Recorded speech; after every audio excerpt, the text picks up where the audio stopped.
But ukikuja pande ya hawa watu wengine, the other seats ambazo ni 4 hazina term limit. That is what we call unfair administrative action.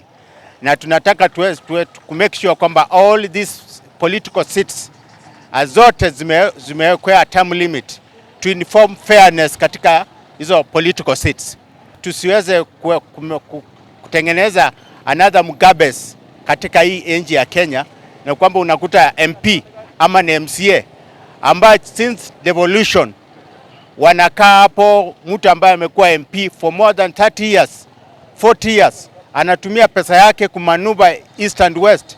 Inastahili mtu anasabu 2 years, ashamaliza anaenda kwa siti ingine, kama hataki anakaa nyumbani.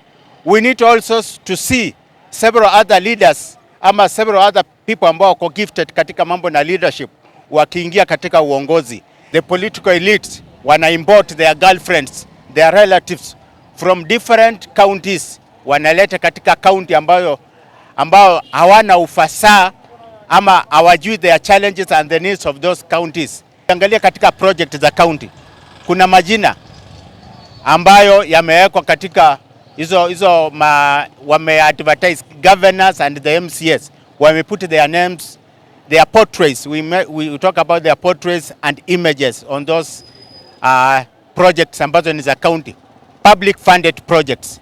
And I went to the Senate to make sure kwamba they come up with some restriction ya kwamba those projects are not funded by hazijakuwa funded na mtu ambaye ni individual, zimekuwa funded na taxpayers money. And in view of that, I want a lot to be created to make sure to restrain governors, MCAs from putting their names on those portraits, putting their portraits images from those public funded projects. Those public funded projects, those are taxpayers money. And I want kila kitu ambacho inawekwa, badala kuweka jina ya mtu, isemekane ya kwamba funded by taxpayers money. That is our money. It's not being funded by any individual, the so-called the governors. Those names, they are there to advance their political egos. Kwa majina naitwa Laban Omusundi. Mimi ni mkaaji wa Nakuru hii. I'm a human rights activist. Na kuna petition ambayo nilipresent kwa National Assembly ya kuhakikisha kwamba the term kuweze kukuwa na term limit ya MCA, MP na women rep na senators. Utakuja kurealize ya kwamba katika katiba yetu ya Kenya kuna capping ya term limit ya president na governors, both their deputies, ya kwamba vice deputy president and kuna hiyo capping ya term limit, na deputy governor pia nao wako na capping ya term limit. But ukikuja upande ya MCA, upande ya MPs, upande ya senators na women rep hawana term limit.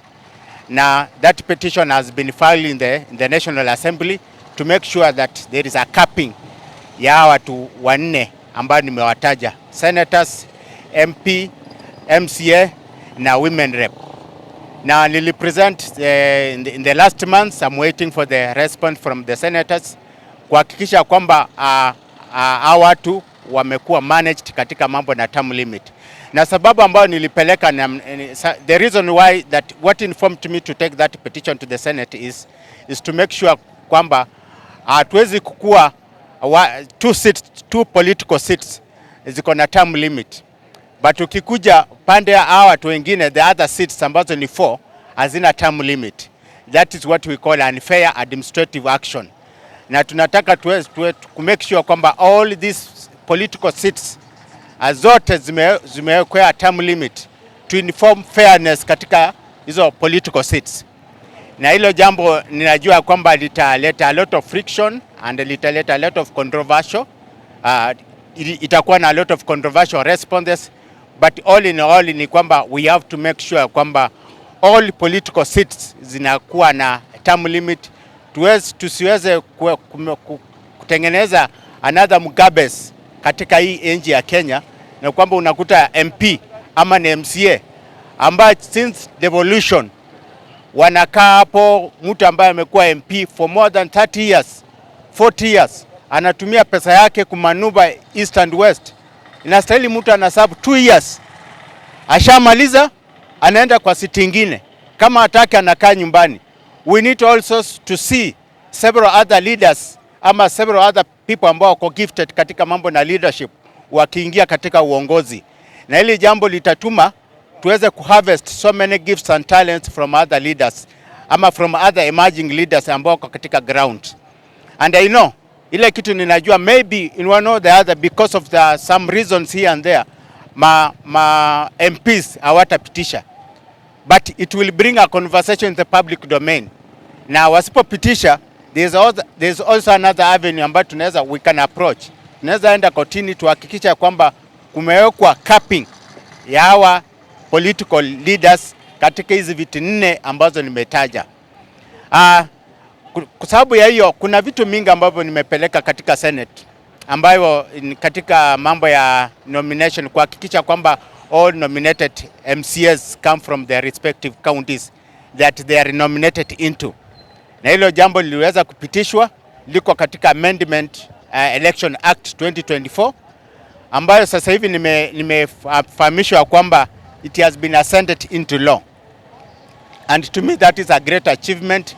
Hii jambo ile jambo ambayo tumekuwa tukizoea, unakuta kwamba the political elites wana import their girlfriends, their relatives from different counties, wanaleta katika county ambao hawana ufasaha ama hawajui their challenges and the needs of those counties. Ile jambo litakuja kuisha.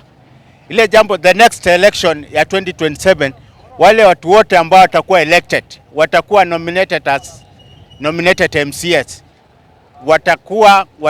itahakikisha kwamba wanatoka wamekuwa registered from their respective counties. Ile jambo ya kuimport the nominated MCA itakuwa restrained in one or the other, and I believe to me that is a great achievement, kuhakikisha kwamba at least yule mtu ambaye anakuwa nominated in the assembly anakuwa effective in terms of anajua the needs and challenges ambazo zina face the community.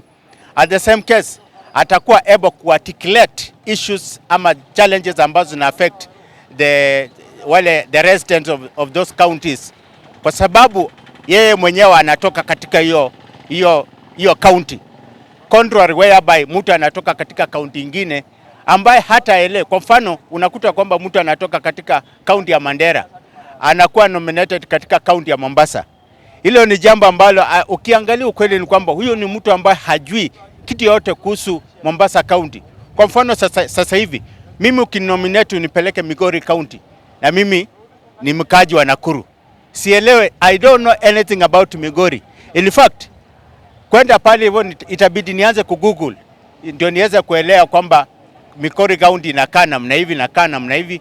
Lakini ukininominate mtu kama mimi Laban katika Nakuru County Assembly, I know the challenges za Nakuru County, and simply because have been interacting with them on daily basis, so I'll be able to articulate issues za Nakuru County, contrary whereby unaninominate in a county like Turkana County. Wale watu wa Turkana wanominate watu wa kwao, wa represent watu wa huko hivyo katika hiyo county.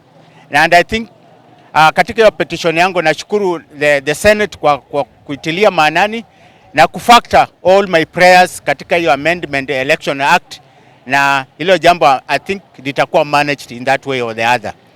Jambo lingine ambalo nimepeleka katika Senate ni kuhakikisha kwamba the wanaitwaje, county is outsource legal services from legal firms, from private legal services. Na ukweli ni kwamba ukiangalia katika report ya control of budget utarealize kwamba there are more than 60 billion pending bills, ambayo nilipoangalia report ya control of budget mimi linistua sana. How do we outsource legal services ili hali kuna county attorney? County attorney wako na budget and they are there purposely kulingana na sheria ku represent all legal matters za county ni kwa koti. Lakini unakuta kwamba governors wanaachana na mambo na county attorney, wana hire legal services from outside legal law firms. Utakuta kwamba katika hali hiyo wanapofanya namna hivyo, a lot of money is being spent katika kulipa legal services, ili hali hii pesa ingekuwa directed kuhakikisha kwamba kuna service delivery. Hii pesa ingesaidia kuhakikisha kwamba watu wana access to health care. Hii pesa ingehakikisha kwamba barabara zetu zinakaa safi. Hii pesa ingehakikisha kwamba watoto wetu ambao unawachekechea wanasoma katika mazingira safi.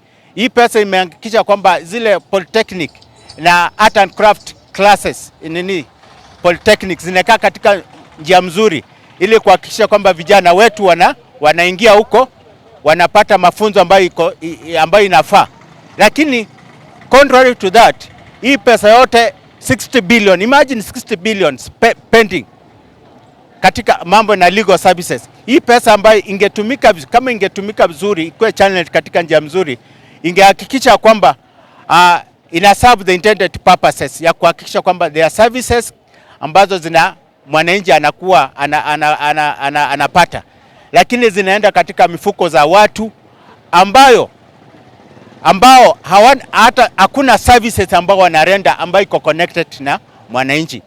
So that thing it created a lot of controversy katika Senate, na katika njia the Law Society walipinga because they are in one or the other they are beneficiaries, lakini kuna several institution ambao wamesupport, and I believe ya kwamba it will go through. Ikifail kwenda through, we shall still go to court to make sure kwamba that errors ama kuhakikisha kwamba county government hai outsource legal services from private law firms. Now that is something ambayo iko pending. Kitu kingine ambayo nimepeleka kwa Senate ni kuhakikisha kwamba utakuja kurealize, ukiangalia katika project za county kuna majina ambayo yamewekwa katika hizo wame advertise governors and the MCAs wame put their names, their portraits. We talk about their portraits and images on those projects ambazo ni za county, public funded projects. And I went to the Senate to make sure kwamba they come up with some restriction ya kwamba those projects are not funded by hazijakuwa funded na mtu ambaye ni individual, zimekuwa funded na taxpayers money. And in view of that, I want a lot to be created to make sure to restrain governors, MCAs from putting their names on those portraits, putting their portraits images from those public funded projects. Those public funded projects, those are taxpayers money. And I want kila kitu ambacho inawekwa, badala kuweka jina ya mtu, isemekane ya kwamba funded by taxpayers money. That is our money. It's not being funded by any individual, the so-called the governors. Those names, they are there to advance their political egos. And that is something that we must correct, so that they should not advertise their names as if it is being funded by them. Yeah, and that is something ambayo iko pending. I'm waiting to appear before the committee to advance that cause and to defend that cause. And I believe in one or the other, the senators will listen to it and make sure kwamba imepitishwa. Kuna kitu kingine ambayo nimefile kotini, mambo ya bursaries. Mambo ya bursaries. Ukiangalia katika Kenya hii ni kwamba there are so many bursaries. There are so many outlets of bursaries.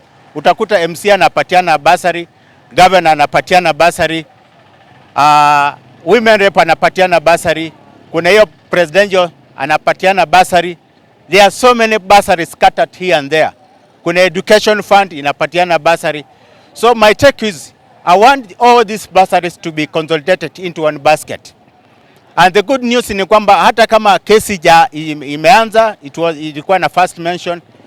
This month we are going for the second mention.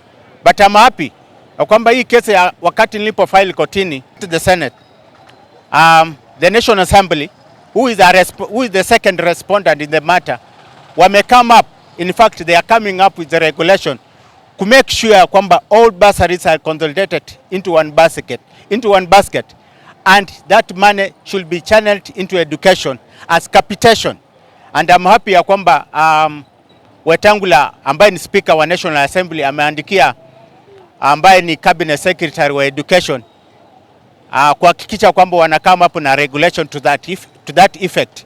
And wakati nimekuwa Nairobi, nimemove here katika hizo ofisi, and I believe ya kwamba there are several gestures ama there are several development kuhakikisha kwamba sisi wote tuna access, wale watoto wetu wana access to education freely, and that is something to me that is a great success that inaona katika hiyo petition ambayo iko pending katika kotini, and I believe ya kwamba the court will grant the prayers, and even before the court grant the prayers, I believe ya kwamba the National Assembly has done a favor, has done a good development in regard to that petition, and I believe ya kwamba in future watoto wetu watakuwa waki-access any education bila kwenda kwa MCA, bila kwenda kwa MP, bila kwenda kwa governor, ama bila kwenda whosoever ya kwamba wanataka bursary.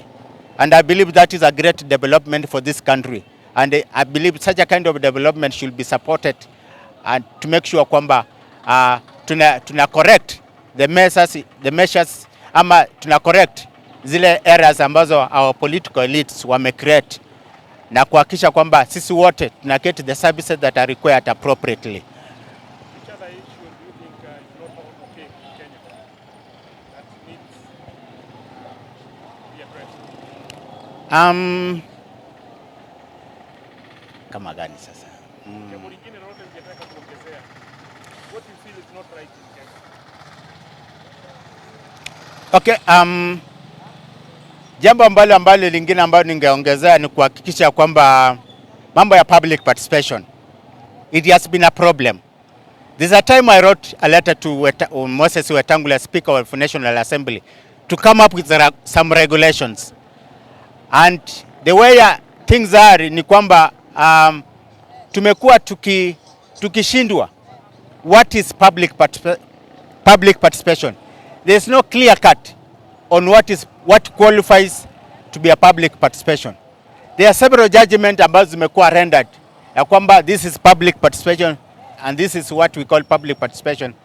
The National Assembly has come up some regulation ama some act, a bill ambayo iko pending katika National Assembly ya kuinform mambo na public participation. We need that bill to be fast tracked in the National Assembly ili ya kwamba tuweze kukua with the so called public participation, tuweze kukua na sheria ambayo inaweza tuguide mambo ya public participation. Lakini ile kitu ambacho tumekuwa subjected to ni guesswork. Leo unakuta kwamba public participation inafanyika katika mahoteli, kesho unakuta kwamba inakuja katika constituency level nini. So we remain confused kwamba siku hiyo ingine wanatuambia kwamba tutume memorandum. Hizo memorandum ambazo tunatuma, all our views hatujui kama inakuanga captured. We need to kwamba tunapotuma hizo public participation, tunapotuma our views ama the so called memorandum, zikuwe valid, kukuwe na ile kitu ambayo inaitwa validation. Validation is the key to inform us ya kwamba tulitoa hii maoni na hii maoni imekuwa captured. Na kama haijakuwa captured, tuambie reasons that informed those maonis isikuwe captured. Isikuwe kwamba tunatoa maoni alafu the MP or the senators wanakaa huko alafu wana decide ya kwamba hii tutaweka, hii hatutaweka. So we need all those things to be factored into, ya kwamba wakati hiyo bill inapotengenezwa kukuwe na ile kitu inaitwa validation, ya kwamba all our views should be, wakati tumetoa wanakuja wanatuelezea how our views has been captured. The so-called public participation should inform the final decision of the public, inakuwa factored in the final end of the product ambayo inapitishwa katika National Assembly. Si wao tu peke yake wakange tuko wanasema kwamba wanapitisha maneno ambao wanataka, but we need all our views inakuwa captured in the final end of the product. Isipokuwa captured, tuelezewe the reason that informed those views not to be captured in the final end.